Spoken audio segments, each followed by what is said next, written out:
Hey everyone, welcome back for another deep dive. Today we're tackling something that I think is super relevant to, well, pretty much anyone trying to make a difference in the world. We're talking about learning, but not just any kind of learning. Yeah, this is about how we learn to deal with those big, complex issues that don't have easy answers. The stuff that really matters, right? Exactly. So we're diving into this research article about something called triple loop learning and how it can help us level up our skills, especially in conservation. And what makes this research really stand out is that it doesn't just throw around fancy theories. It looks at how this model actually plays out with real students in a conservation leadership program. I like it. So we're talking real world application, not just ivory tower stuff. All right. Well, the article kicks off by talking about these things called high impact practices or HIPs. I'll be honest, sounds a little jargony to me. Can you break that down? Sure, but it's actually a really intuitive concept. Think of it this way. You wouldn't expect to learn to swim by just reading a book, right? Makes sense. You got to jump in the water. Exactly. HIPs are all about that jumping in. It's about learning by doing, experiencing things firsthand. So we're talking undergraduate research, getting involved in the community through service learning, internships, you name it. Okay, so it's about getting your hands dirty, applying what you're learning in a real world setting. Exactly. And this is becoming more and more important because the world needs people who can DO things, not just regurgitate facts. We're talking critical thinking, problem solving, working across different viewpoints. These are the skills that make a real difference. So this isn't just about going on one internship, though, right? There's more to it. You got it. This research is unique because it looks at what happens when you combine multiple high-impact practices into one program. They actually designed a program like this specifically to help students tackle real-world conservation challenges in a very hands-on way. Okay, so I'm starting to see how these high impact experiences could really level up someone's skill set. But where does this triple loop idea come in? That's the really fascinating part. It's a model for understanding how these experiences actually translate into deeper levels of learning. And each loop represents a progressively deeper level of understanding and reflection. Levels of learning. So you're saying not all learning is created equal. Exactly. It's like leveling up in a video game, right? You start at level 1, and then through experience and, crucially, reflection, you unlock new levels of understanding. This is definitely more interesting than how I learned algebra. Here you go. So walk us through these levels. What does level 1 look like? All right, so level one, or what we call single loop learning, is about identifying problems that exist within a system. Like for these conservation students, a single loop realization might be noticing all the invasive plant species in their local parks and realizing the damage they're causing. Okay, so single loop learning is about identifying the problem. You see a bunch of invasive plants and think, huh, that's not good. But then what? How do we level up from there to double loop learning? So double loop learning is where things get really interesting. This is where you start to question the system itself. Instead of just reacting to the problem in front of you, you take a step back and examine your own thinking, your assumptions, maybe even your biases. So using our invasive plant example, it's less about how many plants there are and more about asking yourself, why didn't I notice this before? Or what makes me think I even have a right to intervene? Exactly. And the research shows that students often had these aha moments where they realized, wow, I've got some blind spots here. Like maybe they always thought of conservation as protecting pristine wilderness.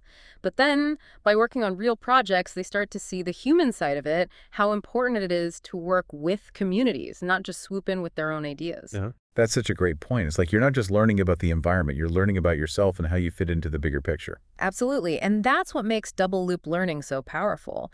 You're not just adding new information, you're actually changing your mental models, how you see the world. And that makes you a much more effective learner and a much more effective problem solver. That makes sense. Okay, so if double loop learning is about challenging your assumptions, then triple loop learning, that's got to be the boss level, right? You got it. Triple loop is where it all comes together. It's about understanding how your values connect to the bigger picture and how your values align or sometimes clash with the values of everyone else who's trying to solve the problem too. So in our conservation example, everyone might agree that, yeah, we need to protect the environment.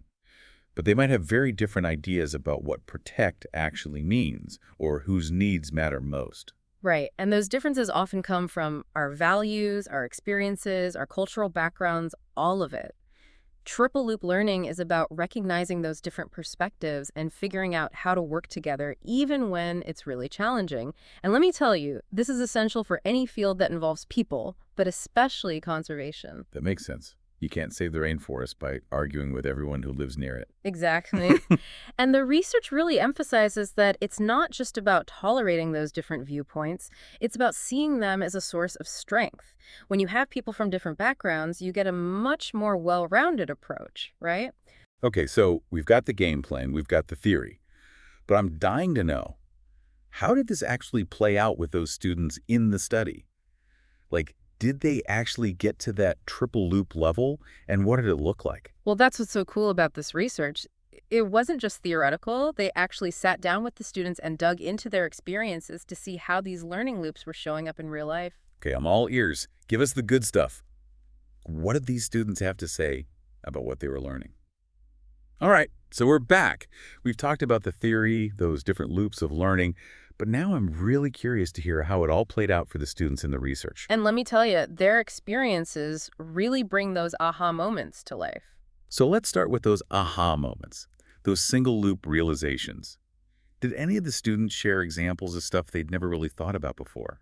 Yeah, actually, one of the big ones was invasive species. It was like a light bulb went off for a lot of them. So they learned how to identify those pesky plants. Well, it was more than that. One student even said, there are way more invasive plants in our local area causing damage than I realized. It's amazing how we can walk around with these assumptions, and then one experience can totally change everything. Totally. And it shows how even if you think you know a lot about something, there's always more to learn. So those were the single loop moments. What about those deeper realizations, that double loop learning, where students start questioning their assumptions? What did that look like for these students? That's where things got really interesting. Like one student realized they were more drawn to working for, say, a state agency rather than the federal government. Interesting. But did they say WHY? They did. And this is what's so cool. They could actually articulate how their thinking had evolved. They were like, I feel this stronger connection to my state, and I really want to make a difference closer to home. So it's one thing to change your mind about something, but it's another level to understand why you changed it and how that connects to what you value. Exactly. That's double loop learning in action. I love it. Okay, so what about the actual work of conservation? Did the students share any insights about what it's really like to work in that field? Oh, definitely. A few of them mentioned how much more complex it was than they'd imagined. In what way? They realized it's not just about, hugging trees. You've got to navigate all these human factors, too. Makes sense. You're dealing with different stakeholders, different values, different priorities. Right. And you have to find ways to work with everyone, even when it's tough. One student even said, their job is much more complicated than I originally thought.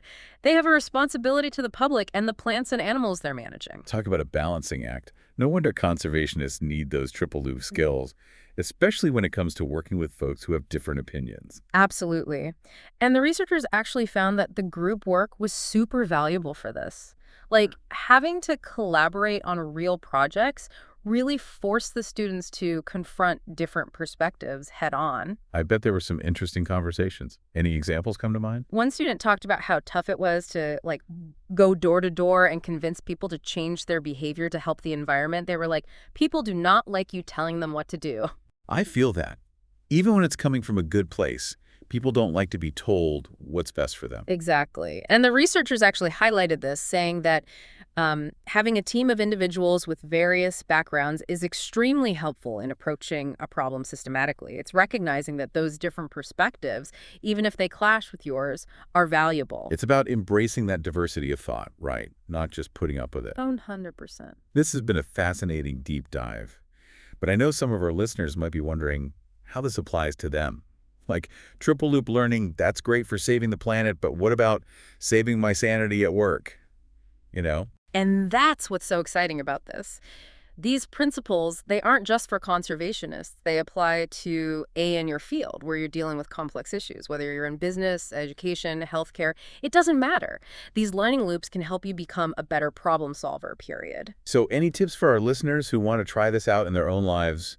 Where do they even begin? Well, it all starts with awareness. The next time you hit a snag, a problem in your work or personal life, just stop and identify it. That's your single loop. So name the problem, What's next? Ask yourself, okay, what assumptions am I bringing to this situation? What biases might be clouding my judgment? That's the double loop thinking. Okay, I've named the problem, I've checked my biases, then what? Think about the other people involved. How might their experiences and values be different from yours? And here's the key.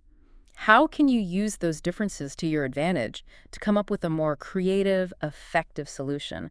That's the power of triple loop learning. And that's something we could all use a little more of, right? No doubt. This has been such a thought-provoking deep dive. And for our listeners, if you want to keep exploring this idea of triple loop learning, I encourage you to check out the research. We'll have a link in the show notes. Until next time, keep learning, keep growing, and keep those brains firing.